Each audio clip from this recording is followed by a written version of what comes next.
Hello അസ്സാം വലൈക്കും. ഇന്ന് ചിക്കൻ ഫില്ലിങ് വെച്ചിട്ട് രണ്ട് രീതിയിൽ ചെയ്തെടുക്കാവുന്ന രണ്ട് തരം സ്നാക്സിൻ്റെ റെസിപ്പി ആയിട്ടാണ് ഞാൻ വന്നിട്ടുള്ളത്. അപ്പോൾ ഇത് രണ്ട് രീതിയിൽ ചെയ്തെടുക്കുമ്പോഴും നല്ല ടേസ്റ്റിയാണ്. അപ്പോൾ നിങ്ങൾ വീഡിയോ കണ്ട് നോക്കിയിട്ട് നിങ്ങൾക്ക് ഏതാ ഇഷ്ടമായതെന്ന് വെച്ചാൽ ആ ഒരു റെസിപ്പി ചെയ്ത് നോക്കുക. അപ്പോൾ ആദ്യം ഞാനിവിടെ ഒരു 2 കപ്പ് മൈദയിലേക്ക് ഒരു അര ടീസ്പൂണ് ഉപ്പ് ചേർത്ത് കൊടുത്തിട്ടുണ്ട്. ഒരു ടീസ്പൂൺ പഞ്ചസാരയും ഒരു ടീസ്പൂൺ ഈസ്റ്റും കൂടെ ചേർത്ത് കൊടുത്തിട്ട് നന്നായിട്ട് മിക്സ് ചെയ്യുക. എന്നിട്ട് ഇതിലേക്ക് ആവശ്യത്തിനുള്ള വെള്ളം ഒഴിച്ച് കൊടുത്തിട്ട് ഇതൊന്ന് നന്നായിട്ട് കുഴച്ചെടുക്കുക. കുഴച്ചെടുത്തതിന് ശേഷം ഇതൊരു മണിക്കൂർ ഒന്ന് റെസ്റ്റ് ചെയ്യാനായിട്ട് വെക്കുക. ഇനി ഞാനിവിടെ ഒരു 200 ഗ്രാം ചിക്കൻ എടുത്തിട്ടുണ്ട്. അതിലേക്ക് 1 ടീസ്പൂൺ മുളക് പൊടി, കുരുമുളക് പൊടി അര ടീസ്പൂൺ, ഗരം മസാല അര ടീസ്പൂൺ, 1/4 ടീസ്പൂൺ മഞ്ഞൾ പൊടിയും 1/4 ടീസ്പൂൺ ഉപ്പും കൂടി ചേർത്ത് കൊടുക്കുക. 1 ടേബിൾ സ്പൂൺ വിനെഗറും കൂടെ ഒഴിച്ച് കൊടുത്തിട്ട് നന്നായിട്ട് മിക്സ് ആക്കിയിട്ട് ഈ ചിക്കനിലേക്ക് നന്നായിട്ട് തേച്ച് പിടിപ്പിക്കുക.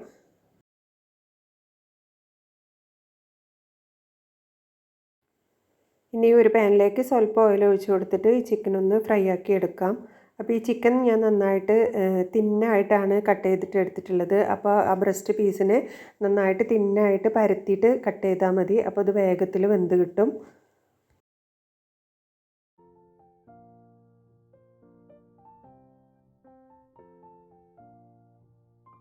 അപ്പോൾ ഇനി ചിക്കൻ മാറ്റിയെടുത്തതിന് ശേഷം ആ പാനിലേക്ക് തന്നെ ഒരു 2 ടേബിൾ സ്പൂൺ ഓയിലും കൂടെ ഒഴിച്ച് കൊടുക്കുക. ഇതിലേക്ക് ഒരു 2 ടേബിൾ സ്പൂൺ വെളുത്തുള്ളി ചെറുതാക്കി ചോപ്പ് ചെയ്തിട്ട് അതിട്ട് കൊടുത്തിട്ട് ഒന്ന് സോട്ട് ചെയ്തെടുക്കുക. അപ്പോൾ ഇനി ഞാനിവിടെ ഒരു 2 സവാള ചെറുതാക്കിയിട്ട് കട്ട് ചെയ്തിട്ട് എടുത്തിട്ടുണ്ട്. ഇതിലേക്ക് ഇനി ഒരു ക്യാപ്സിക്കും 2 പച്ചമുളകും ചെറുതാക്കി കട്ട് ചെയ്തിട്ട് തന്നെ ചേർത്ത് കൊടുക്കുക. ഇത് വേറെ വേറെ വഴറ്റിയെടുക്കേണ്ട ആവശ്യമൊന്നുമില്ല. ഒരുമിച്ചിട്ടിട്ട് തന്നെ ഒന്ന് സോട്ട് ചെയ്തെടുത്താൽ മതി. ഒരുപാട് വേവിക്കേണ്ട ആവശ്യമൊന്നുമില്ല. ഇതിലേക്ക് ഒരു അര ടീസ്പൂൺ ഉപ്പും അര ടീസ്പൂൺ കുരുമുളക് പൊടിയും കൂടെ ചേർത്ത് കൊടുക്കുക. ഇനി ഒരു ടേബിൾ സ്പൂൺ സോയ സോസും കൂടി ചേർത്ത് കൊടുക്കുക. ഇത് ഒരുപാട് നേരമൊന്നും വഴറ്റിയെടുക്കേണ്ട ആവശ്യമൊന്നുമില്ല. ഇനി ഞാനിവിടെ ഫ്രൈ ആക്കി വെച്ചിരിക്കുന്ന ചിക്കന് ചെറിയ പീസുകളായിട്ട് കട്ട് ചെയ്തിട്ടുണ്ട്. അതും കൂടി ഇതിലേക്ക് ചേർത്ത് കൊടുക്കാം.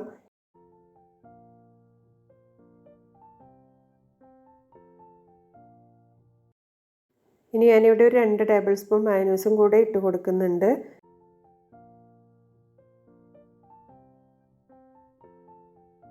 അപ്പോൾ ഇവിടെ ഫില്ലിങ്ങിനുള്ള മസാല റെഡി ആയിട്ടുണ്ട്. ഇനി ഞാനിവിടെ കുറച്ച് മൈദ എടുത്തിട്ട് കുറച്ച് വെള്ളം ഒഴിച്ചെടുത്ത് ഇത്തിരി ലൂസിൽ തന്നെ ഞാനൊന്ന് കലക്കി എടുത്തിട്ടുണ്ട്. ഇത് നമുക്കൊരു സമൂസ ഷീറ്റിലേക്ക് ഇതേപോലെ നന്നായിട്ട് ബ്രഷ് ചെയ്ത് കൊടുക്കുക. എല്ലാ ഭാഗത്തേക്കും ആവണ വിധത്തിൽ നന്നായിട്ട് തന്നെ ഒന്ന് ബ്രഷ് ചെയ്ത് കൊടുക്കുക. ഞാനിവിടെ ഒരു ലെറ്റസിൻ്റെ ഇല വെച്ച് കൊടുത്തിട്ടുണ്ട്. അപ്പോൾ അതില്ലാണ്ട് തന്നെ മസാല വെച്ച് കൊടുത്താൽ മതി. അപ്പോൾ അതിൻ്റെ ഒരു സൈഡിലായിട്ട് ഈ മസാല വെച്ചിട്ട് ഇതേപോലെ റോൾ ചെയ്തിട്ട് എടുക്കുക. എന്നിട്ട് ആ 2 സൈഡൊന്ന് നന്നായിട്ട് ഇതേപോലെ ഒന്ന് പ്രസ് ചെയ്ത് കൊടുക്കുക. പ്രസ് ചെയ്ത് കൊടുത്തതിന് ശേഷം നമുക്കിതൊന്ന് നമ്മൾ കലക്കി വെച്ചിട്ടുള്ള മൈദമാവിൽ 2 സൈഡും ഒന്ന് ഇങ്ങനെ മുക്കിയിട്ടെടുക്കുക. എന്നിട്ട് ബ്രെഡ് ക്രംസിലും കൂടെ ഒന്ന് ആ സൈഡ് മാത്രം ഒന്ന് കോട്ട് ചെയ്തിട്ട് എടുത്തിട്ട് ഒന്ന് ആ ഭാഗം ഒന്നും കൂടി ഒന്ന് പ്രസ് ചെയ്ത് കൊടുക്കുക. അപ്പോൾ അത് നന്നായിട്ട് ഒട്ടിയിട്ട് വന്നോളൂ. അപ്പോൾ അതുപോലെ മറ്റേ സൈഡും മൈദയുടെ കോട്ടിങ്ങിലും ബ്രെഡ് ക്രംസിലും നന്നായിട്ട് മുക്കിയിട്ട് എടുത്തിട്ട് നന്നായിട്ടൊന്ന് പ്രസ് ചെയ്ത് കൊടുക്കുക. അപ്പോൾ ഇതാണ് ആദ്യത്തെ സ്നാക്ക്. അപ്പോൾ ഇത് നമ്മൾ ഫ്രൈ ആക്കിയിട്ടല്ല എടുക്കുന്നത്, ഇത് പാൻ ഫ്രൈ ചെയ്തിട്ടാണ് നമ്മൾ എടുക്കുന്നത്. അപ്പോൾ ഇനി ഒരു പാൻ വെച്ച് കൊടുത്തിട്ട് അതിലേക്ക് സ്വല്പം ഓയിലൊന്ന് ഒഴിച്ച് കൊടുക്കുക. എന്നിട്ട് ഇതൊന്ന് ചെറിയ തീയിൽ വെച്ചിട്ട് ഒന്ന് ഫ്രൈ ആക്കി എടുത്താൽ മതി. അപ്പോൾ ഇതിൻ്റെ ഫ്ലെയിം കൂട്ടി വെക്കരുത്, ലോ ഫ്ലെയിമിൽ വെച്ചിട്ട് ഇതൊന്ന് ഗോൾഡൻ ബ്രൗൺ ആവുന്നവരെ ഒന്ന് ഫ്രൈ ആക്കി എടുക്കുക. അപ്പോൾ ആദ്യത്തെ സ്നാക്ക് ഇവിടെ റെഡി ആയിട്ടുണ്ട്. അപ്പോൾ ഈ ഒരു ഫില്ലിങ് വെച്ചിട്ട് ഈ ഒരു സ്നാക്കാണ് നിങ്ങൾക്ക് ഇഷ്ടപ്പെട്ടെങ്കിൽ ഈ ഒരു രീതിക്ക് തയ്യാറാക്കി നോക്കുക. അപ്പോൾ ആദ്യമായിട്ട് എൻ്റെ ചാനൽ കാണുന്നവരാണെങ്കിൽ ഒന്ന് സബ്സ്ക്രൈബ് ചെയ്ത് സപ്പോർട്ട് ചെയ്യുക. അപ്പോൾ മാക്സിമം ഷെയർ ചെയ്യുക, ലൈക്ക് ചെയ്യുക, കമൻറ്റ് ചെയ്യുക. ഇനി നമ്മൾ കുഴച്ച് വെച്ചിരിക്കുന്ന മാവ് ഇപ്പോൾ 1 മണിക്കൂറൊക്കെ കഴിഞ്ഞിട്ടുണ്ട്. അപ്പോൾ അത് നന്നായിട്ട് പൊങ്ങി വന്നിട്ടുണ്ട്. അപ്പോൾ അതിൻ്റെ എയറൊക്കെ ഒന്ന് പ്രസ് ചെയ്തിട്ട് കൊടുക്കുക. ഇനി ഇതൊരു 2 ഭാഗമായിട്ട് നമുക്ക് എടുക്കാം. അപ്പോൾ 2 ബോൾസാക്കി എടുത്തിട്ട് ഇതൊന്ന് പരത്തിയിട്ട് എടുക്കുക. അപ്പോൾ അത്യാവശ്യം നല്ല വലുപ്പത്തിൽ തന്നെ ഒന്ന് പരത്തിയെടുക്കുക. അതേപോലെ ഒരു ഗ്ലാസ് വെച്ചിട്ടോ അല്ലെങ്കിൽ ഒരു മൂടി വെച്ചിട്ടോ ഇതേപോലെ കട്ട് ചെയ്തിട്ട് എടുക്കുക. അപ്പോൾ മാക്സിമം എത്ര പീസാണോ കിട്ടുന്നത് ആ രീതിക്ക് കട്ട് ചെയ്തെടുക്കുക. എക്സസ് വരുന്ന മാവ് മാറ്റി കൊടുക്കുക. അത് വീണ്ടും നമുക്ക് പരത്തിയെടുക്കാൻ പറ്റും.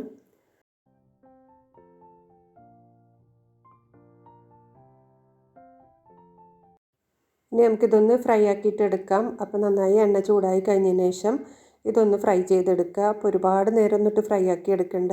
അപ്പോൾ ഒരു മീഡിയം ഫ്ലെയിമിൽ വെച്ചിട്ട് തന്നെ ഇതൊന്ന് ഫ്രൈ ആക്കി എടുക്കുക.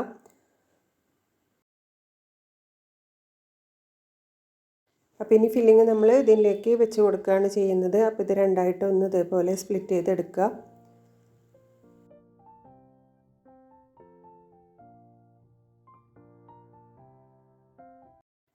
പിന്നെ ഇതിലേക്ക് ഞാൻ ഒരു പീസ് ലെറ്റ്യൂസിൻ്റെ ഇലയും പിന്നെ ഒരു 2-3 സ്ലൈസ് കുക്കമ്പറും കൂടെ വെച്ച് കൊടുക്കുന്നുണ്ട്. എന്നിട്ട് നമ്മൾ റെഡിയാക്കിയിട്ടുള്ള മസാല ഇതിലേക്ക് ഫില്ല് ചെയ്ത് കൊടുക്കാം. അപ്പോൾ ഈ ഒരു ഫില്ലിങ് വെച്ചിട്ട് 2 രീതിക്ക് ചെയ്തെടുത്താലും കഴിക്കാൻ നല്ല ടേസ്റ്റാണ്. അപ്പോൾ നിങ്ങൾക്ക് ഇഷ്ടപ്പെട്ട രീതിയിൽ നിങ്ങൾ ട്രൈ ചെയ്ത് നോക്കുക. അപ്പോൾ സബ്സ്ക്രൈബ് ചെയ്യാത്തവർ സബ്സ്ക്രൈബ് ചെയ്തിട്ട് ആ ബെൽ ബട്ടണും കൂടി ഒന്ന് ക്ലിക്ക് ചെയ്യുക. ഇനി ഇൻഷാ അല്ലാഹ് അടുത്ത വീഡിയോയുമായി വരാം. അതുവരേക്കും താങ്ക് യു.